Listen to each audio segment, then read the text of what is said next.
বরিশাল জেলা সাংবাদিক ইউনিয়ন আয়োজিত মানববন্ধনে সাংবাদিক নেতারা বলেছেন, অতীতে বহু সাংবাদিক হত্যা, গুম ও নির্যাতন করা হয়েছে, আহত করা হয়েছে অনেক সাংবাদিককে। সব ঘটনার সুষ্ঠু তদন্ত করে দোষীদের বিচারের আওতায় নিয়ে আসতে হবে। রবিবার 25শে আগস্ট বেলা 11টায় বরিশাল নগরের অশ্বিনী কুমার হল চত্বরে জেলা সাংবাদিক ইউনিয়ন আয়োজিত মানববন্ধনে বক্তারা এসব কথা বলেন। তারা বলেন, বৈষম্যবিরোধী ছাত্র আন্দোলন চলাকালে পেশাগত দায়িত্ব পালন করতে গিয়ে 4 জন সাংবাদিক খুন সহ আহত হয়েছেন অনেকে। এসব ঘটনায় দোষীদের আইনের আওতায় আনতে হবে।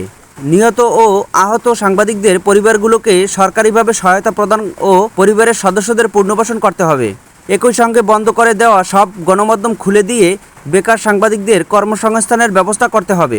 বরিশাল জেলা সাংবাদিক ইউনিয়নের সভাপতি ও দৈনিক নয়া দিগন্তের বরিশাল ব্যুরো চিফ আজাদ আলাউদ্দিনের সভাপতিত্বে মানববন্ধনে বক্তব্য রাখেন বরিশাল প্রেস ক্লাবের ভারপ্রাপ্ত সভাপতি কাজী আল মামুন, বরিশাল পেশাজীবী সমন্বয় পরিষদের সাধারণ সম্পাদক ডক্টর মিজানুর রহমান, দৈনিক বিপ্লবী বাংলাদেশ পত্রিকার সম্পাদক বীর মুক্তিযোদ্ধা নুরুল আলম ফরিদ, বরিশাল প্রেস ক্লাবের সাবেক সহসভাপতি অধ্যক্ষ Aminul Islam Khasru, national dailies bureau chief অ্যাসোসিয়েশনের সাধারণ সম্পাদক ও দৈনিক যুগান্তরের bureau chief Akhtar Faruk Shahin, television media অ্যাসোসিয়েশনের সভাপতি ও দৈনিক দিনকালের সাংবাদিক মোহাম্মদ হুমায়ুন কবির, দৈনিক সংগ্রামের ব্যুরো চিফ অ্যাডভোকেট মু শাহ আলম, বরিশাল জেলা সাংবাদিক ইউনিয়নের সাধারণ সম্পাদক মোহাম্মদ হাফিজুর রহমান হীরা ও দপ্তর সম্পাদক মামুনুর রশিদ,